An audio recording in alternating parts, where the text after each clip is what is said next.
Hey there again, Erica Swarthy Daisy here. Quick video on Ancestry Health versus 23andme Health. For those of you who've been following me for quite some time, you know that I've taken multiple DNA tests. I've also done videos on Ancestry traits, Ancestry Health, as well as 23andme traits and health. And I'll make sure to link my playlist for DNA in the description box below. I have a previous video on the results from my Ancestry Health kit that I upgraded, and I'll make sure to link that video as well. But today we're going to take a look at Ancestry Health versus 23andme. Here's what you get. On Ancestry, you get a family health tree, notable health results, which include cancer risk, carrier status, heart and blood health, and wellness reports. Ancestry also provides traits reports, but of course that is a separate upgrade and a separate fee. 23andme, now I'm still on the V3 chip, and at the recording of this video they're on the V5 chip, and they do give you the option of upgrading to get additional reports. But for now we're just going to take a look at what I have, which are health highlights, health predispositions, carrier status, wellness, and traits. Let's start by looking at the health home pages for both companies.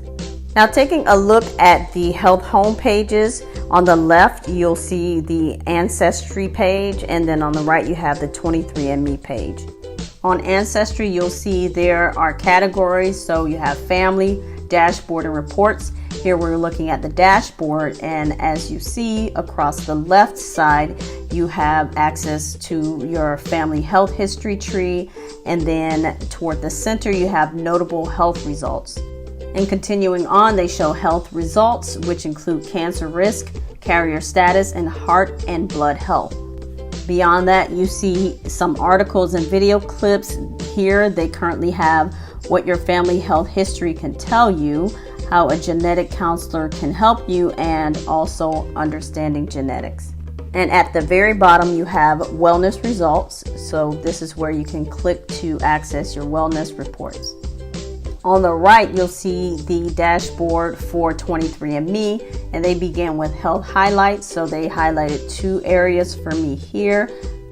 And then beyond that they have explore your health reports, so they provide health predisposition, carrier status, wellness, and traits. Now let's look at a comparison between the notable health risks and health highlights sections.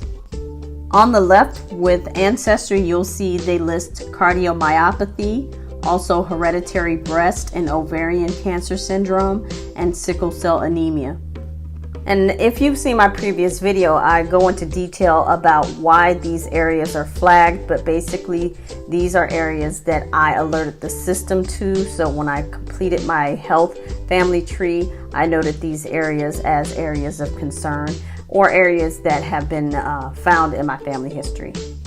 So looking over to the right, you'll see health highlights with 23andme. And these results are generated by the system. I did not provide any additional information, so this is what they detected based on my DNA. The first category shows G6PD deficiency, variant detected, not likely at risk. So this is actually pretty accurate, which is surprising because I did have a consultation in the past with the doctor who did detect this through a blood test. So I think that's pretty good for 23andme to detect that and give me more information about that condition. Next, they list late onset Alzheimer's disease, slightly increased risk.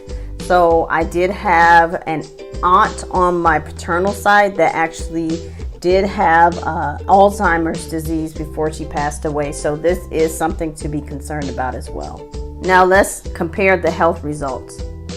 Taking a look on the left with Ancestry, they break their reports down. Here they note cancer risk, and again hereditary breast and ovarian cancer syndrome is notable because that's what I reported. But they also showed Lynch syndrome, but it says no DNA differences found, but other factors may increase your chance of developing cancer. And on the right with 23andme, they list the health predispositions, And we already kind of took a look at the first two with the G6PD deficiency and the late onset Alzheimer's disease.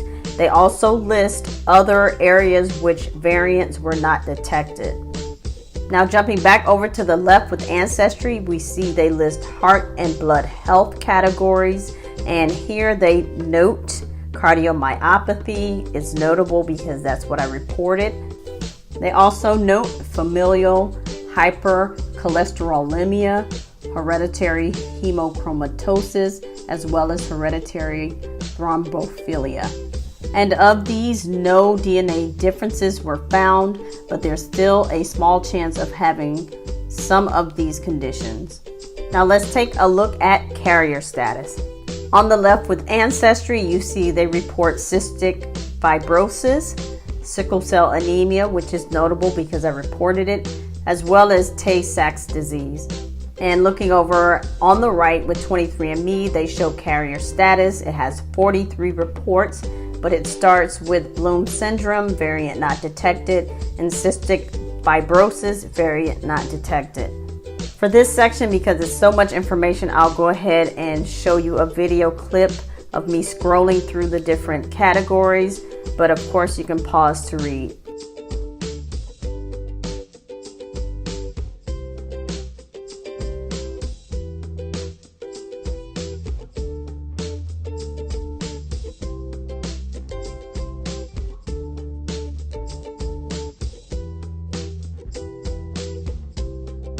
Now let's look at the wellness reports. Now taking a look on the left again with Ancestry, they have reports such as alcohol flush, muscle composition, beta carotene, caffeine consumption, lactose intolerance, omega-3, vitamin B12, vitamin C, D, and E. Now looking over on the right side, we see the wellness report with 23andme, and they mention alcohol flush reaction, caffeine consumption, deep sleep, genetic weight, lactose intolerance, muscle composition, saturated fat and weight, and sleep movement. As mentioned earlier, Ancestry does charge a separate fee for trait reports. So I do have a video discussing that, and I'll make sure again to link it below. But yes, I paid $9.99 for an upgrade to my existing kit on Ancestry to access traits.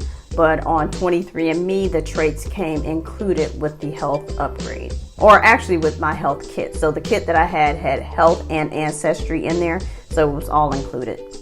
All in all, I wanted to bring you guys a comparison of the two companies, Ancestry and 23andme. In my opinion, 23andme gives you a little bit more to go on as far as their health results are concerned.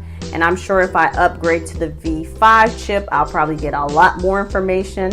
And I will say the previous kit that I had, or the previous set of results, were actually a lot better than these. So that's interesting as well. So if you as a consumer wanted to make a decision based on today's video, at the recording of this video right now, I would say go with 23andme, but in due time, perhaps Ancestry will go ahead and upgrade their results to include more information. They're kind of new to the game when it comes to wellness. So we'll definitely keep an eye on that. And if there are any additional upgrades, I'll make sure to let you guys know. So once again, this is Erica Swarthy Daisy. I thank you guys so much for your continued support. Make sure to leave a comment, make sure to like, and make sure to share and subscribe. Once again, this is Erica Swarthy Daisy. Thank you so much for watching. Bye.